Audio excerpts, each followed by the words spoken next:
Welcome to another Britflicks.com podcast. My name's Stuart Wright, and today's guest is Gemma Hurley. Welcome to the show. Hey, thanks for having me, Stuart. You're welcome. You're welcome. I always find this starting the podcast weird because what the listener doesn't know is we've just had about 10, 15 minutes just having a chinwag. I think we've been talking about 35 minutes, but yeah, it's been great. Indeed. Well, you are one of the writers on Host, a fairly fairly big cultural phenomenon during the lockdown. That's safe to say. And recent winner of Best Streaming Film at the Fangoria Awards as well, which was quite amazing. Yeah, it was mad. Just a little bit. Yeah, it was great. And you've come on to talk about 5 great found footage films, which seems very apt, given the subject matter of Host. So, just not to go into too much detail, because I'm sure you've done a lot of talking about Host. But I want to ask, my one question I want to ask for sure is, how do you write for so many characters when they're not in the room together with each other? How do I write for them as a character? How did the Host writing process go in terms of, because obviously people are interacting on a screen, they know each other, so they've got history. So as people, they know each other to a degree or not. But ultimately, those characters are not in the room, and obviously a lot of what you can do with a character in a normal situation is have them physically interact with one another. But you completely cut that off as an option because of the nature of Host as a film, the idea that everyone's on a Zoom call. I'm just fascinated to know about sort of keeping each character sort of A, involved, and B, keeping the characters different enough from each other. I'm just fascinated by that, getting that balancing that right. I think that's a really interesting question, Stuart. It's not one I've really thought about before. Just to give a bit of context before I answer, I co-wrote the film with the director Rob Savage and co-writer Jed Shepherd, and it was all kind of based off a prank video I saw that they did during lockdown on Zoom, and they like pranked their actor friends, and they basically had that as a premise, like they just want to do a horror film on Zoom. How is that possible? And they didn't really have a story. They just had a bunch of scares and stunts that they wanted to do. So I kind of came on to kind of help find out what those characters are, like, because they knew what actors they wanted to use because they all knew each other, but like figure out what the characters and the relationships were. Cool. And how you can, how does a Zoom call affect our relationships, I suppose? We're all just kind of disconnected from each other, and how can we mine that to like bring horror out of that kind of tension and frustration? So I mean, to your question, it was only ever meant to be a very short film. It was meant to originally be like 30 minutes, and ended up being about like 50 minutes or something, 56 minutes. So we didn't have time for creating character backstory. Really, it was all just like what we're going to learn and understand about these characters is how they interact in real time on screen, and we're just going to fill in the blanks in our imagination. And just and a kind of quick way of doing that was just kind of setting up the kind of the hierarchy of that group, like the main kind of tension between the 2 main female characters, Gemma and Hayley. And just like mining tension out of that. There's something wrong in that dynamic. You're not quite sure what that is.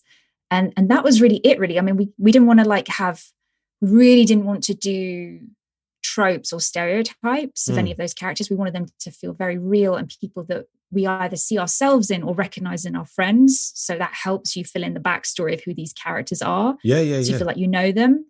But to some extent, you have to like be able to differentiate them. So, there is, one of them slightly more skeptical, one of them slightly more kind of like friendly and caring, or one's a bit more of a scaredy cat. And, we had those elements, but really it was just exaggerating certain aspects of their personalities and maybe like tweaking things to just create more tension. Did you see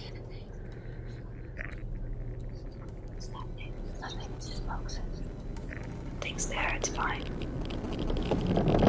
Fuck. Get around, go back. What the fuck was that? Oh, there's a person there. I didn't see anything. They're like, Don't freak out. What was it? What was that? I definitely was just you have to go silent. Just calm down. She looks like a person.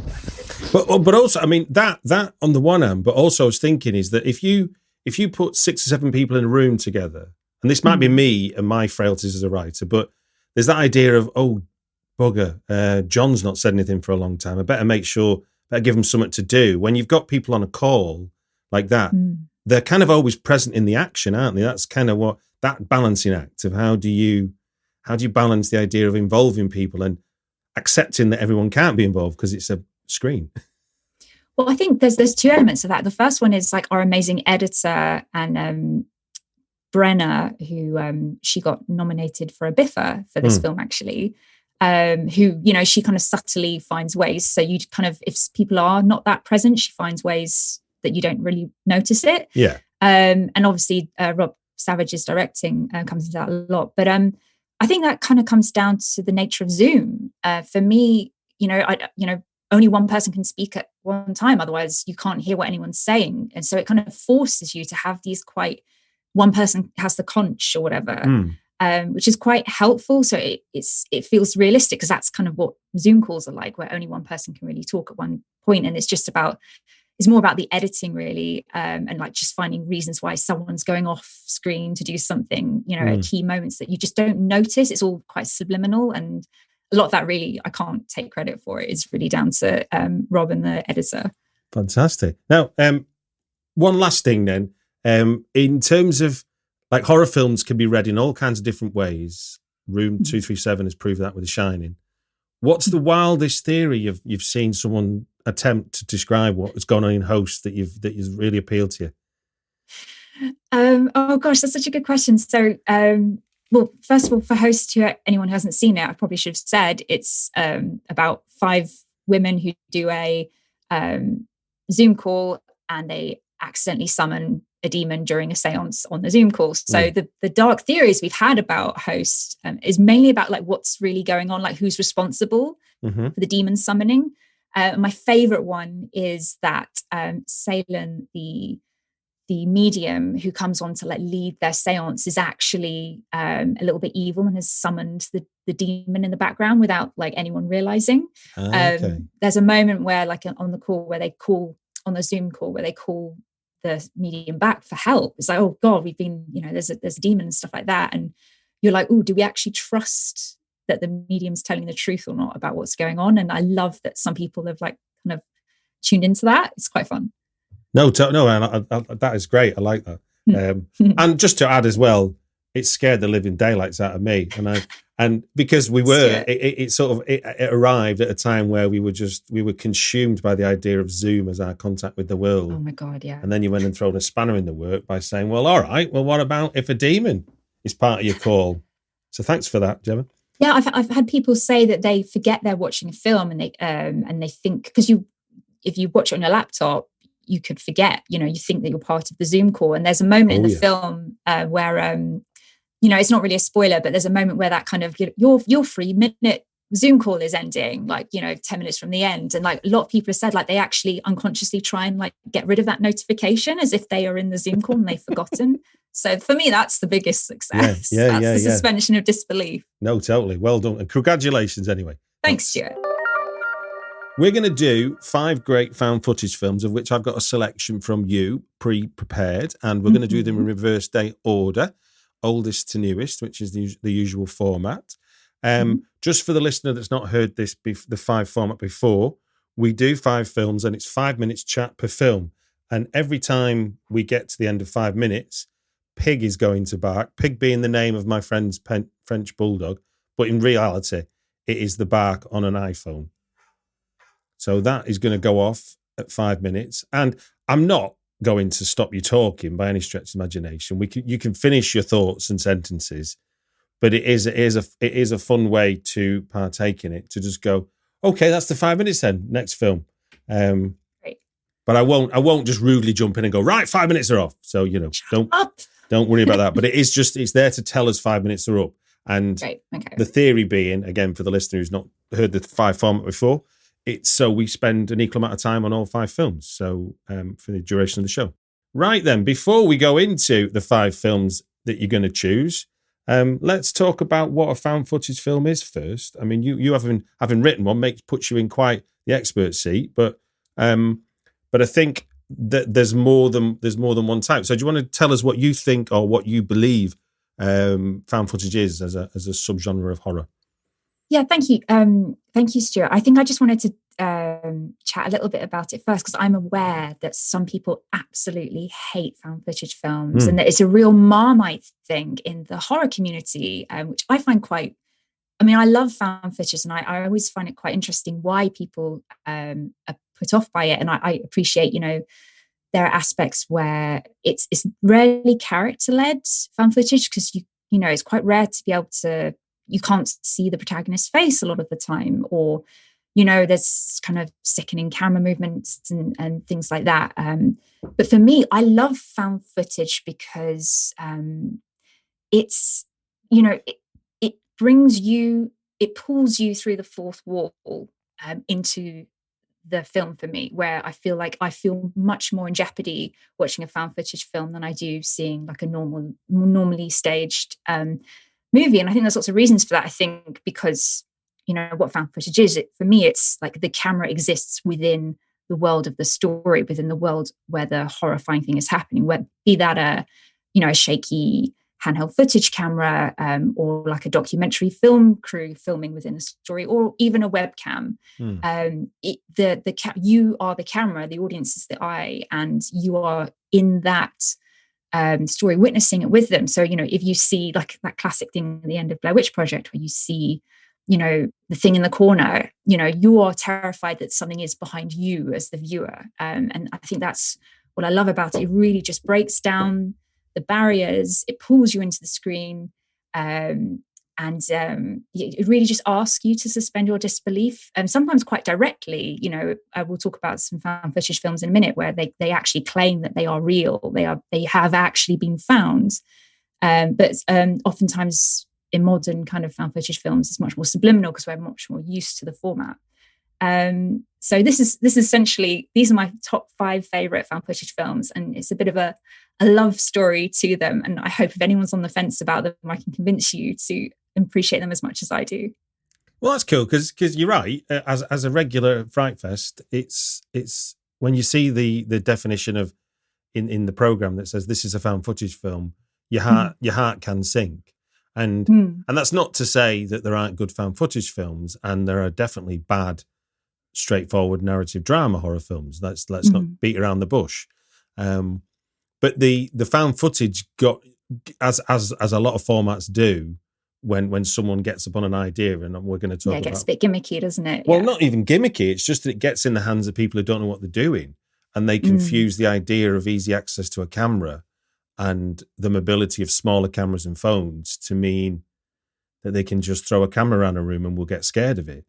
And like you described before with how Host got developed, there's a director and an editor that's playing with these images and the nature of how we see them and the rhythm of it that makes for the fear. Yeah. And I mean, you're right. A bad film is a bad film, whether it's, found footage or not. And I think the term, just to kind of clarify our terms, sorry, I don't want to get too academic about it, but okay. I think found footage does kind of cover quite a variety of films. Like they don't always have to be technically found. It's a bit of a misnomer now. Yeah. So yes, like we have the Blair Witches and the Cloverfields that are found, and it's usually like tells you explicitly with like a subtitle at the beginning. But they also can cover things that are like screen life films, like Unfriended, where it's all like done on a Skype call, and you're like it's just whatever is kind of like a film within a film, I guess, or like the camera exists within the world. But yes, I'm going to say, I think establishing why we can see what's going on is the toughest job of found footage film across the whole spectrum. I mean, I think the easiest one, and we'll discuss the easiest one to convince people, and we're going to discuss one of them, is where literally it is a documentary presenting itself as true. Yeah. So you're kind of believing this is real. So when it mixes between past and present, when it gets into the present, you're believing you're watching something that everyone's experiencing because you're in with the characters. Whereas collaging together 5,000 hours of hard drive like in Trollhunter, you know, you can believe, yeah, this is what they put together, but it stretches your imagination to believe that somehow. This is what I love, because I think as the genre, I don't know if it's technically a genre or more of a filming device, as it's developed and we've become smarter and more familiar with it, I love how creative directors and writers have found a way to take that next leap in your suspension of disbelief, because we're no longer going to, like, you know, watch a film now in the cinema and be like, oh yeah, sure, like Paramount or Blumhouse just happened to find this film and get the rights to it. You know, we're never going to believe that anymore in the way that we might have done in 1999 when Blair Witch Project came out. You know, there have been ways that people have been like, well, we're not showing you the film, we're doing a documentary about some weird footage. So then you kind of believe it and you lean into, like, okay, like, what have you got to say about this? You know, we kind of believe a documentary more than we do like the raw stuff. And then, you know, but we can talk, we can get into all of that. But, well, that's, I mean, my favorite one of that is the film called The Conspiracy, where it begins off as a story about someone making a documentary about a conspiracy nut, and the conspiracy nut goes missing, and all the evidence of their investigation is left behind. And so they then end up becoming the obsessed conspiracy nut themselves. Yes. And the tool they use, which gets you over that, well, how they get a camera in, is they wear a pinhole camera in their tie. So you've got this idea of two people, you can see each other's faces talking. Has anyone ever tried to infiltrate one of these meetings?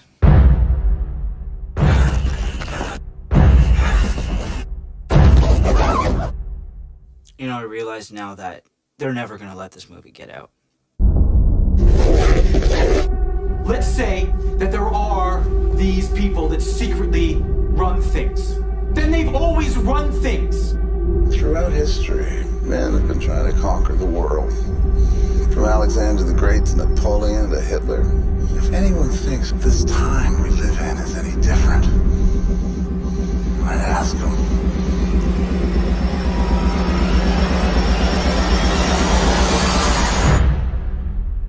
Which one of us is really crazy? I mean, it's constructed, but it works. And and if you go into these things cold, you can kind of buy into it. Yeah. Let's venture into your 5 then. I'll start my clock on Ghostwatch, the feature length. I mean, it's a TV movie, I suppose. I mean, it was a TV drama, but certainly TV movie. Do you want to tell us when you came across this? And Ghostwatch, I'm really excited to talk about, actually, because it's a movie that I'd heard so much about growing up and I hadn't seen it. It came out in just for what it is. It came out in 1992. The BBC essentially tricked the British public on Halloween in 1992. They said they were going to do a live event. We're going to do a live documentary, a live seance in this haunted house somewhere in London. Upstairs. Children, come on. No, Sarah, stay where you are, please. Sarah, stay there, please. Don't go upstairs. Why? Because we hear that Suzanne's got out of bed, but she's not yet Stay appeared. here, I don't know why. She's not appeared on the landing. Suzanne, where is she? It could be a piece of its usual misdirection. Trust me, Sarah. Stay there. Suzanne must still be in the bedroom. But where? There's a blind camera range right in the corner of the room. Can we cut to the hall camera? No, sorry, the landing camera. And, they had all these really credible actors, not even actors, like presenters, like Michael Parkinson, who's like if you're not British, you wouldn't necessarily know who he is, but like a really credible presenter, and like a children's presenter from BBC, from Blue Pizza. So these are not actors in our head. We are watching something real, and they put it on at Halloween, and they basically had a kind of documentary crew go into this haunted house, talk to like a single mother with her 2 children who said that there's this creepy ghost in our house called Mr. Pipes.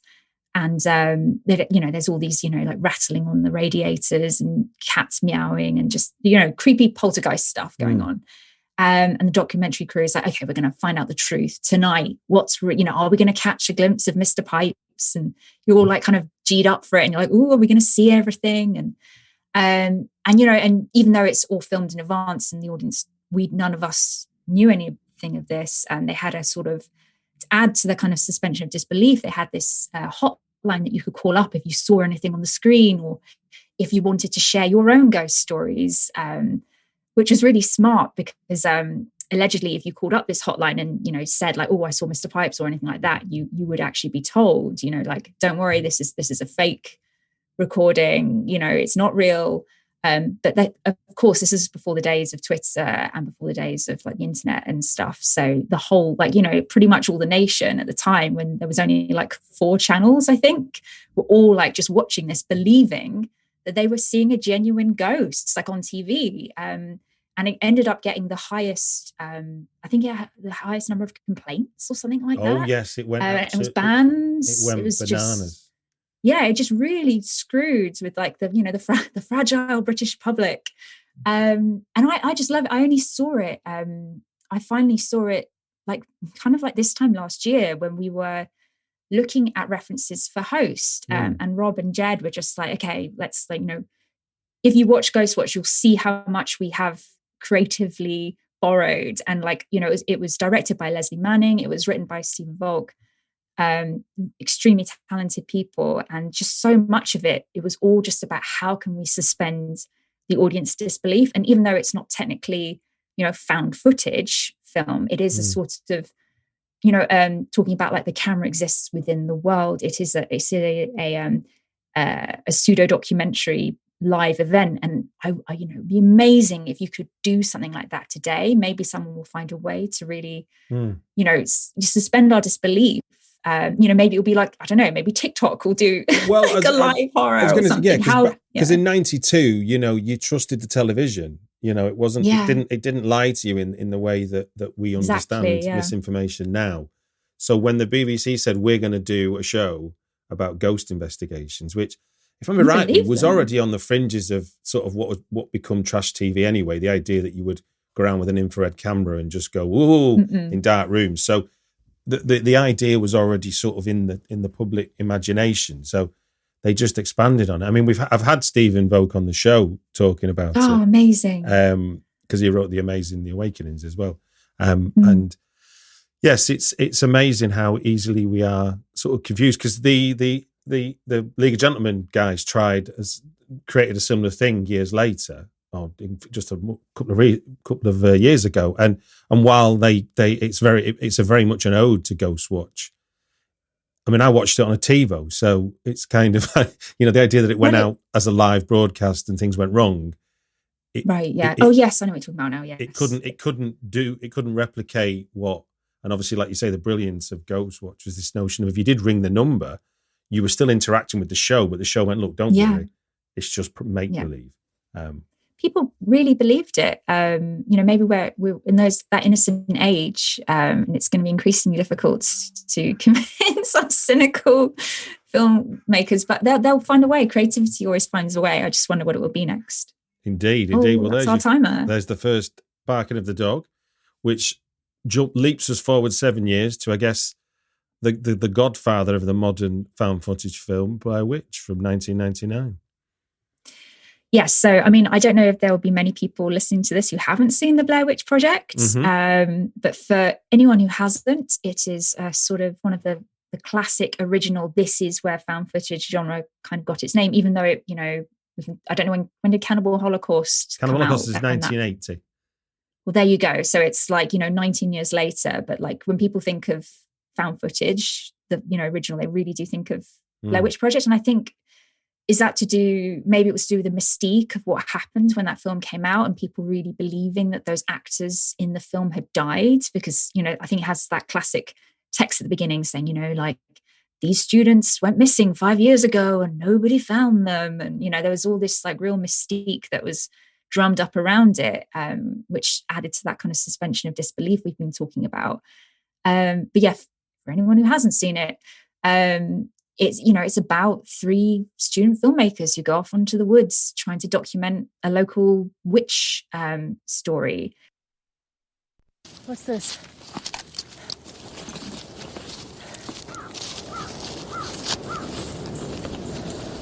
Whoa. What is this? Dude, guys. Do you remember something that Mary Brown said the other day? What was the story from the Bible that she was telling us? Fuck, I wasn't listening to her because I thought she was a lunatic. It was Esau, but it was something about a pile of rocks. Oh, she was totally telling us about a rock. What the fuck was it about a pile of rocks? Does anybody remember? Do live your life. This is like... Live your life. like an Indian burial ground, man. You know, I first saw it when I was about, I don't know, like 14 years old. And it really just gripped me. I think I've seen it like about 10 times. And I don't know, I think it's something about seeing sort of young people get into that sort of, it was not group hysteria, but they kind of, you never see the witch. You're never quite sure, is it really happening? All of the kind of creepy stuff outside their tents at the middle of the night, which we're all scared of, you know, like, especially when you're young, you know, like, you know, is there something in the woods? Is there something outside? Is there something in the dark? But, you know, you never see the witch. And that always chilled me because it was like, well, who's to blame for what really happened to them? You know, the main character, Heather, you know, that she does that very iconic, famous scene where she's like apologizing to the camera with like, you know, snot coming down her nose.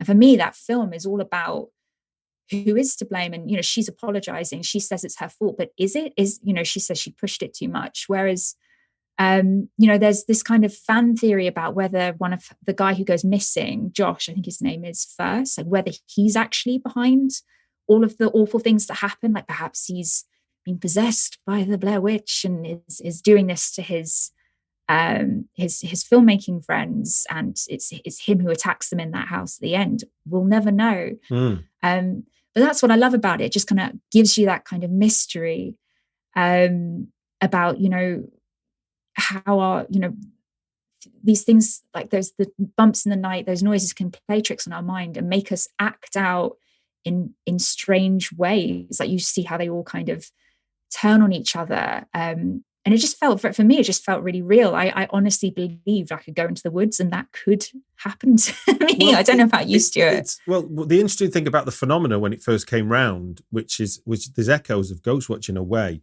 is that what you had was the birth of the internet, and Blair Witch was one of the first films to sort of use the mythology that you could create outside of traditional media.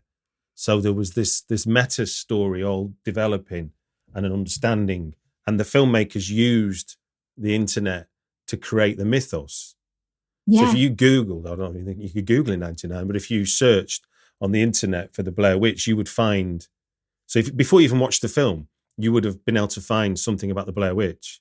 Yeah. And therefore go to the cinema to watch about the Blair Witch. You could be loaded with information. So pre-social media, you wouldn't have been coming across spoilerific, ruining it for you. I mean, it's again, it's sort of that cusp of a transition in media and a creative solution to a problem we didn't know we had. Yeah. And the opportunity blew out of that. But it was definitely a naivety that made it scary. Because, and I think the scene you mentioned about talking to the camera, I mean, that is something else, isn't it? That in a traditional narrative, you wouldn't have that window out of the horror film. Whereas she's looking into it, I mean, essentially, she's looking at the size of her thumb in her face as if that's somehow enough to escape the reality of the horror that's going on. I mean, in fact, if you held your phone up to your face, it doesn't protect you from anything, does it? But no, but it feels like we're there with her, like we're comforting her, but also we're in the tent with her, and the Blair Witch could kill us as well. That's what I kind of like about that. But you're right, it is just using kind of creativity to, again, just suspend our disbelief in a way that would not have been possible 5 years before that film. Yeah, and 5 years later, we were too savvy. Yeah. Oh, pig's barking again. That 5 minutes flew. Right then, swiftly moving on to the if Blair Witch is the granddaddy, then this is the grandmother, because this was, I guess, the next cultural phenomena in it, and I don't think, and it's interesting watching it in 2021, and I'm talking about Paranormal Activity from 2007,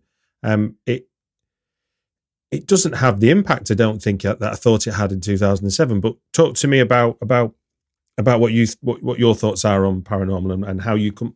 Did you come across it at the time it come out? Is it something you saw at the pictures there and then? Yeah, it would have been. I would have been at uni around that time. I think that's really interesting because I've seen it now, and at the time I did have a different take on it. I'm really curious what your take is, but I'm assuming everyone has seen Paranormal Activity 1. Although, Stuart, you said you've only seen Paranormal Activity 3 to me. No, up until getting ready for this podcast, I hadn't realised I hadn't seen it, so I watched it. That's mad. And I was glad I watched it, because to me, I watched it with my headphones on and a nice sort of 20-odd inch screen on my computer, but the sound design is what makes it work, not the images in a lot of senses. And when you've got your headphones on listening in, and I imagine if you're in the cinema, the kind of whispering, the manipulation of the person while you don't know what's going on must have been intense. Yeah, like Paranormal Activity, I think it's like one of those. I'm going to mess it all up and get it wrong, but it's one of those like a early day Blumhouse movies. It's the film that made Blumhouse, to be honest with you. There's no other way to describe it. And it's got all those classic kind of things that like the classic kind of jump scares. That we're all kind of used to now, and at the time, for me, that was just like, oh God, like I felt like I was going to be sick, like watching those thumps and the door slams and things like that. And I appreciate perhaps now we're a bit more kind of jaded by those techniques, but at the time, it was really just again, it's a kind of pseudo diary entry kind of film, where it's not like someone with shaky camera necessarily running about the woods, and it's kind of set up in more of a kind of CCT format, at least for a lot of the film. And it's kind of got that kind of bluish, grainy CCT. But it's a guy with a camera filming. That's the thing. Technically, and he's gone and bought one.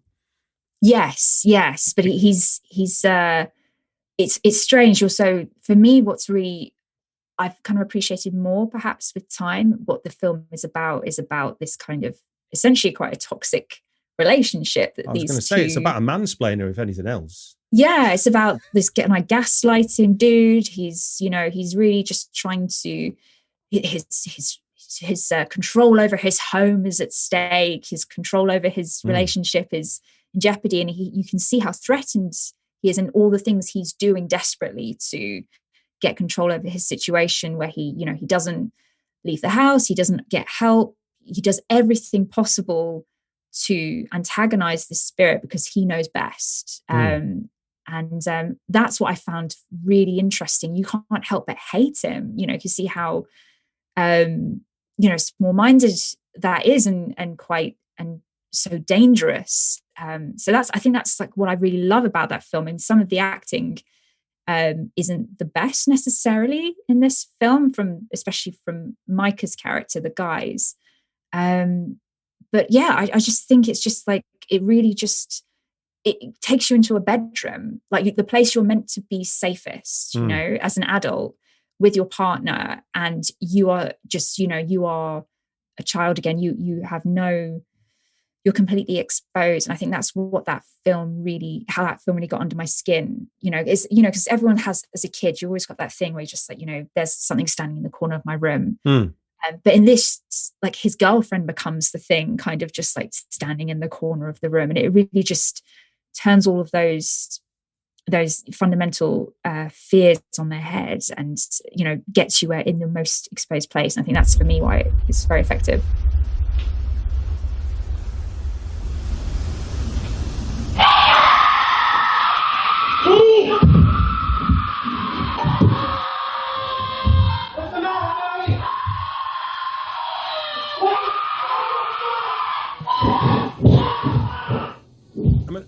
I mean, I love the way that he is playing the male archetype of horror, in the sense of he is going to solve it with rationality. Yeah. And yet he doesn't hear, he can hear what she's saying, but he's not listening to her, A, her fear, and B, her want for it to go. She doesn't want to solve it. She just wants it to stop. This is he doesn't seem to want to understand that this has affected her since she was a kid. This isn't like they've bought a house that's got something going bump in the night. This is something that's been with her all her life as she remembers it. And his response is, well, maybe you should have told me this when we first started dating. Maybe you should have told me this when we moved into it. And you're like thinking, you're looking at this at the wrong end of the spectrum, mate. This is your partner, if you're in love with her, is not happy. And that could be supernatural. That could just be depression. I mean, it doesn't... Exactly. Or abuse, you know? Like, you're not going to tell someone on a date, like your first date, oh, by the way, like I was abused by my whatever, like when I was a child, and it haunts me to this day and follows me wherever I go. Like, that's not how things work. And I think that's such an interesting... I think they got so many things right about that relationship dynamic and how... And I love the way they flip it is the photograph in the loft, because obviously it's from her childhood. There's no way he could have known about it. And so now he's faced with the reality that this is beyond both of their control, and it's everything she's told him. Yeah, that is the most chilling moment. Yeah, I wrote the creepy photograph. Just sends like chills going down my spine thinking about that moment, but yeah. Because it all comes to a head at that point, doesn't it? It really is about, well, what's really going on? You know, pipes can go clang. You know, the house can creak. I mean, I live in a Victorian house. It's as noisy as hell sometimes. But photographs with singed edges found in your loft space is not to do with an old house. Yeah. Oh, but just one more thing on that before we move on. Like for me, what's really interesting about that is that the poltergeist in Paranormal Activity, or the demon, pardon me, it's a male presence, and it really is like this. He is almost affronted by this kind of male demon that's literally trying to possess and take his girlfriend away from him. And I just think it's a fabulous story. But yeah, I mean, he even says at one point, "No demon's taking my chick." I think he literally says at one point. It's like, dude, let go of the patriarchy. And yeah. He's not wise up. He's not doing it. A lot more subtle, but no less creepy, is your next choice, which is Lake Mungo from 2008. Do you want to talk us through that as a choice? Yeah, so Lake Mungo, 2008 is an Australian sort of mix of pseudo-documentary and found footage. It's a film I hadn't heard about until, maybe this time last year when Rob and Jed were like, we were talking about references for what hosts could feel like. Yeah. And I was just blown away. I was like, what is this film? And I think it's getting a little bit of a resurgence at the moment. You can buy the DVD for quite a while, but I think the fancy Blu-ray has just come out. And so basically, for probably a lot of you who've never heard of it or seen it, basically a girl called Alice Palmer dies swimming with her family. And her family, a few weeks later, start to feel like Alice hasn't gone anywhere. Her presence is still in the house. You know, there's like slightly poltergeist things that are happening. So her brother Michael decides to set up a camera, like, because he's seen the movies that we've all seen, to try and catch proof of Alice still being here. And then the film is like a kind of meta documentary on top of that, with these kind of interviews with the family talking about what they've seen, while also kind of cutting this kind of found footage from Michael's thing. So you really do kind of, for me, that kind of suspend your disbelief, or at least it might have in 2008 a bit more, where, oh God, like, is this a real documentary about this family? And, we can buy that this could be a real thing, in the way that, Netflix do all these kind of spooky documentaries. Like the most recent one is like the Cecil Hotel or whatever. The autopsy was performed on the Monday, the 27th. Then the coroner released the body on the Tuesday, the 28th. It was very strange spending Christmas Day with the family up there, while Alice lay alone in the morgue.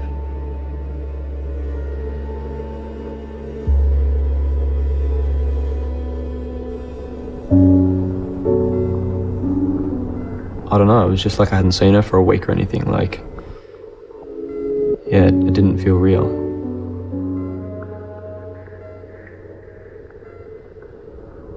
Death takes everything eventually. It's the meanest, dumbest machine there is, and it just keeps coming and it doesn't care. And there's, I don't want to spoil the twist about this film, about like, you know, you think it's going to be one thing and it turns out to be something else, but really it's not, it's completely different to Paranormal Activity in tone. It's not like a bump in the night, jump scare film. It's really a story about grief. It's a story about loss, about this family trying to come to terms with this awful loss and trying to move on from it. But at the same time, this kind of mystery about, you know, this poor girl, this awful thing happened to her, who you kind of, as the story, I don't want to spoil it, but like you, as the story goes on, you kind of get the sense that she knew something awful was going to happen to her.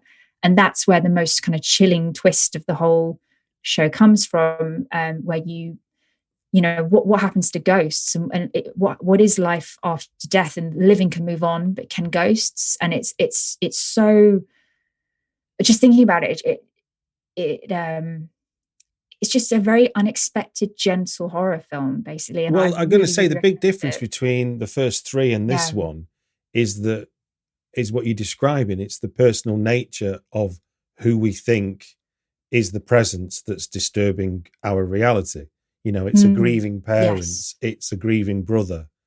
You know, people talk a lot in the film about closure, and people going to visit psychics to try and understand what's going on. I mean, this is real, real human experience. This isn't just about fear. I mean, in fact, it's rarely about fear. I mean, it's fear. I think the audience gets to experience fear because that's what we're taught with horror films. But when the film's run its course, you can look back and go, oh my word, that was really about how we're not very good, and unsurprisingly, when people we love die.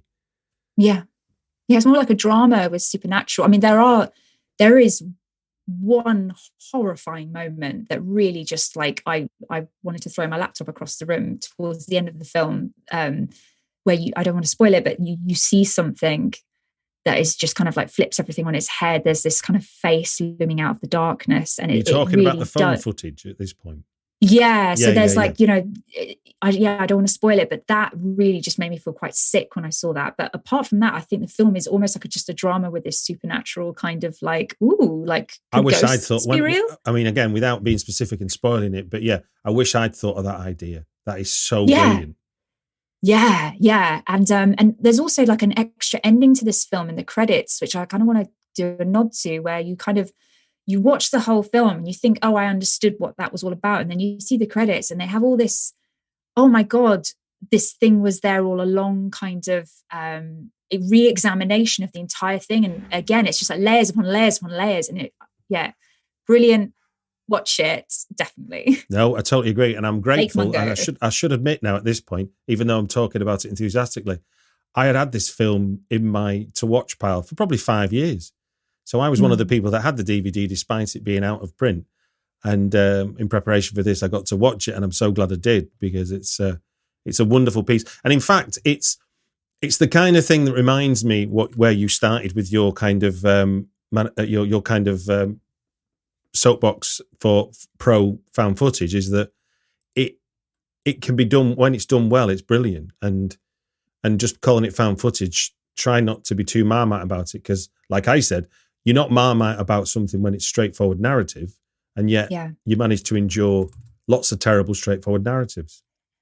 Well, look, our last 5 minutes is going to be dedicated to 2014's Creep, which I think in the found footage, so we've had, I mean, I guess I'll just pause before I start the clock. We've had a live TV show sort of, you know, prank the audience, as it were. Mm-hmm. We've got a student film that's presenting as a true story. We've got the nature of just what goes bump in the night, and then what I love about Paranormal Activity is it doesn't pretend there's no supernatural, it goes full on. And then we've got the nature of exploring grief, and how essentially you could argue that the unsettled soul is a metaphor for the unsettled family. Yeah. Whereas Creep is about someone making a film with somebody. So the whole artifice of the film is from the get-go. There's no kind of trick being done. It's like, this is a film about a man making a film about another man. So tell us about Creep for you. Creep, I think it's a spectacular film, and so is Creep 2. But I'll talk about the first one because it came out in 2014. And I think, I don't know about you, Stuart. For me, this isn't a film where I think my belief is suspended. Like, I know I am watching a film that someone has. I know that Mark Duplass is an actor. He's not actually a psychopath. But if you haven't seen Creep, it's essentially two people in the entire film. It is a videographer who, I think he sees a job on Craigslist. Yeah, he's just someone desperate for money. Yeah. He's like, I need money. Someone wants me to film him. I don't know what it is. Let's go to his house up in the mountains. Hopefully nothing bad will happen, And, as soon as he gets there, you're immediately uneasy about that the guy he's there to document, who claims he is, I'm a really rich guy. He's got this beautiful house. I've got terminal cancer. I want to make a film about me and my life for my son, basically. That's when he's older. And and you're like, oh, okay. Yeah, he's a bit weird. Maybe he's just eccentric. Rich people are eccentric. He's American. There are those people in California who are like that. And I think that's the thing I love about this film is that as an audience member and as you're with the kind of videographer, kind of discovering more and more about the Joseph, who's Mark Duplass, the kind of, is he a psycho? Is he not a psycho guy? That you're just constantly just like, I don't know. Like, and at one point you're like, oh God, like he's definitely this horrible person. Another point you're like, oh, maybe I've just misunderstood him. I'm judging him.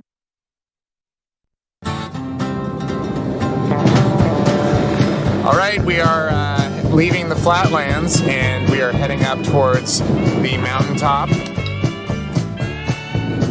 The ad said $1,000 for the day, filming services. Discretion is appreciated. A yellow door. And realizing that no one knows I'm here. Hi!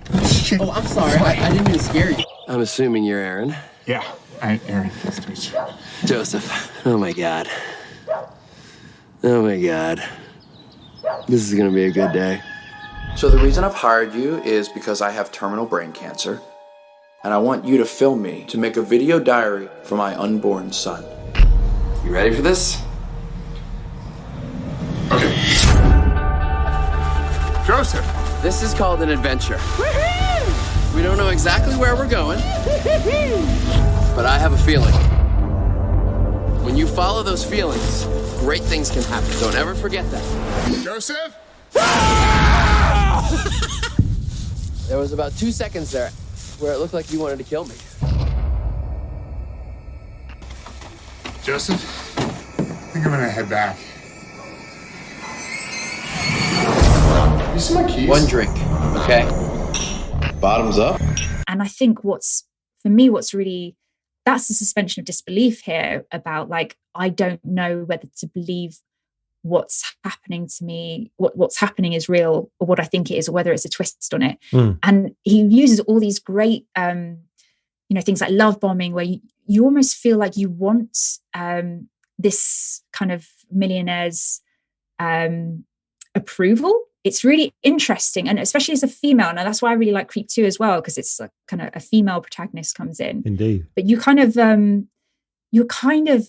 buy into his thing. You want his approval. You want to prove that you're a good guy through all these like subtle techniques he uses that are quite manipulative, and because he's quite an enigmatic, charismatic character. And I find that I haven't seen that, and especially for the found footage genre, which is not usually a particular character-based kind of genre. Mm-hmm. This is really just about like you're kind of falling for this psycho in this really twisted way. And it's not too much of a spoiler to be like, maybe we shouldn't trust the creepy. Yeah, no, it's the title of the film is Creep. I think you get it. But there's this, and for me, that was there's this thing at the end about when he told me, I don't want to give it away, but like for me, that all summed it up, the way the psycho talks to the camera about this other about the videographer, and he says like, you are, I loved you. You're my favorite. You're my favorite because you trusted me, because you're a good person. And I feel like as an audience member, that's what he was asking me to do, is to believe him and believe in the good in people and not judge anyone. I think maybe there's a kind of left-wingy social do-gooder thing in a certain type of person who would, fall for this more than others. But I know personally in my life, I've been in those situations where I've like, even though against my better instinct, I don't want to seem like I'm rude. So you really lean into that and you want to people please. And I could just imagine me being in that situation and doing exactly everything that videographer says. So yeah, it really did get under my skin. You reminded me of Malcolm Gladwell's book about strangers, because in his book about strangers, he talks about the fact that we are something ridiculous, like 60% wrong about 100% of the people we meet that we shouldn't trust. But yet all we want to do is trust them.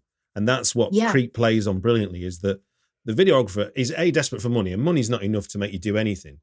But once you're in the spiral, obviously he can get out anytime he wants in some reality, but within the nature of, like you say, people pleasing and or wanting to see the good in people. Yeah. Well, not wanting to see that. I don't want to believe this is the horrifying thing that I'm afraid it is, because that's too horrifying for me to believe, or like. Indeed, no. And that's kind of, and in a way, even though it looks and feels nothing like Lake Mungo, the horror of both those films is the decisions of the filmmaker to release information that subverts your expectation. Which, we can say the same about Host, can't you? The release of information as we go through the horror of it is what subverts your understanding of what's going on. Because you go, this is happening. No, that's happening. This is, right, okay. And the minute you're on the wrong foot, you never get on the right. Hopefully, if the film plays with you enough, and obviously Creep does it brilliantly. Well, that's the end of our. That was the end of our 5 minutes on that one. Yeah, can I do a couple of special mentions? You can, yes. I see them in the notes. I was about to ask you. So you wanted to mention Butterflies and Kisses and Be My Cat. So you want to start with the first one? Yeah. So Butterfly Kisses, just a quick one on this. It came out in 2017, and it is a meta pseudo documentary. So it's like a filmmaker's. Found footage of like a student film where they like find this creepy guy in the tunnel or whatever, and every time you turn the camera on and off, he gets a bit closer to you until he kills you. Oh wow. And then it's like the documentary filmmaker who found this, who then gets a documentary film crew to film him talking about the footage he found. So it's like all these layers and layers and layers and layers going back. It's just like such a really cool, like, why have they chosen to do this as this sort of meta? And for me, that's like, because, we're cynical now. We're not going to believe that this is real. But for me, it was more kind of a meta sort of critique of this kind of genre, and how, as like the responsibility of a documentary filmmaker in these difficult situations. So I would definitely recommend watching that. The second quick nod is to a Romanian found footage film called Be My Cat, a film for Anne, which came out in 2015. By the way, I don't know either of these. I'm glad you've introduced me to some new ones. So crack on. Oh, this is a by Adrian Tafay. And this, when I first saw this, it's free on YouTube. I thought it was a real snuff film. Genuinely, wow. I was like, I'm watching a snuff film. These people are dead. Like. And the premise, and this is something for you, Stuart, because I know you don't want to talk too much about your thing, but the protagonist is the bad guy, and he is filming himself. The premise is, I love Anne Hathaway so much that I am making a film for Anne Hathaway to prove that she should be in my next film, and convince her that she should be in my next film. And to prove that, I will film myself with all these 3 different actresses, and I will kill each one of them to prove the lengths I will go to do anything for Anne Hathaway. And you're watching it and you're like, this guy, I can't tell if he's real, if he's for real or not, because it just feels like you are watching something you shouldn't be watching. It's really uncomfortable. So if you want that, definitely recommend. No, I like to be unsettled by how you receive it, and I'll throw in one in the hat because it was something we discussed before we started. Is that, and we even talked about it ourselves. Cannibal Holocaust is considered the first, and if anybody wants to check out Punishment Park by Peter Watkins, which is 1971, described as a pseudo-documentary in its IMDb description, it is a wonderful piece of fake documentary. It goes it takes a camera into America and makes you believe that this awful thing is happening, because it certainly doesn't look like actors, and it's a really visceral piece of film. And in the run up to doing this podcast with you, I have ventured into editing Wikipedia for the first time in my life by adding that to the found footage page, which makes me feel either like a very big adult or a stupid kid. I don't know which one it is yet. No doubt in the morning when somebody's took it off and said, "Don't be ridiculous." But yes, no, it's a film that gets overlooked, and it's a wonderful piece of cinema, if nothing else. Check that out. Thank you, Stuart. Before you go, is there anything that you can tell us you're up to next? Yeah, what can I tell you about? Okay, so I can't tell you the name. I can't tell you what genre it is, apart from it's a horror. But me and Jed Shepherd and Rob Savage we're doing a film with Blumhouse. It's coming out, I think, in the summer. Okay, cool. And I can't say the title because it just gives everything away. Yeah. But I saw in the news you were working with them, so that's. Yeah, no. So I'm really, I mean, it's one of those things where Host got like 100% on Rotten Tomatoes. This is not going to get 100% on Rotten Tomatoes. It's going to be, I think it's going to be quite a divisive film. Excellent. I like divisive films. I haven't seen any of the footage yet. I don't know, if it's going to be a tightrope to get it right. So I hope, fingers crossed, we do. Okay, well, fingers crossed for that. I look forward to its reveal when it's allowed out.